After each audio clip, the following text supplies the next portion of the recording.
Сәлем балалар, қал жағдайларыңыз қалай? Activity book 49 бет, lesson 6, 6 сабақ. Exercise 1, read and match. Оқимыз және сәйкестендіреміз. Жаттығуды орнына бастамас бұрын, үстінде берілген грамматиканы оқып, түсініп алайық. Question words, сұрақ сөздер. Яғни бізге сұрақ сөздерге кім, не, қайда, қашан, қанша, және кімдікі деген сұрақтар кіреді. Who деген бұл кім, what деген бұл не, where қайда, when қашан, how many қанша, whose кімдікі деген сұрақтар жатады екен. Бұл сұрақтар осылай аударылады, осылай жауап алыңыздар.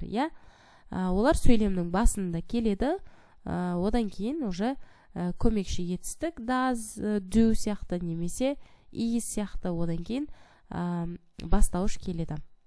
Енді сол бойынша сәйкестендіреміз.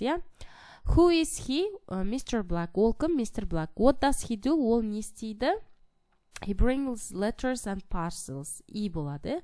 Ол хаттар мен сәлемдемелерді алып келеді дейді. Үшіншісі и болады. Екі шатасып кетпеулеріңіз үшін әріптерін жанына жазып жатырмын. Whose bag is this? Мынау кімнің сөмкесі? It's Mr. Black's. Бұл Mr. Black'тікі дейді. Келесі, төртіншісі. What are these in the bag? Сөмкедегілер нелер? They are letters. Олар хаттар. Олар хаттар. И болады. Келесі, бесіншісі. How many letters are there in the bag? Сөмкеде қанша хат бар? There are 20 letters. 20 хат бар дейді. B болады. Сызықтар сызған кезде сәйкес шатасып қалмау үшін жанына әріптерді жазып қойын. Келесі екінші атау read and circle оқып, дөңгелектеп дұрыс жауапты белгілейміз. Tim, Bella and Mary дейді. Tim, Bella және Mary, яғни кім? Who are they? Бұлар кімдер? What do they do? Олар не істейді?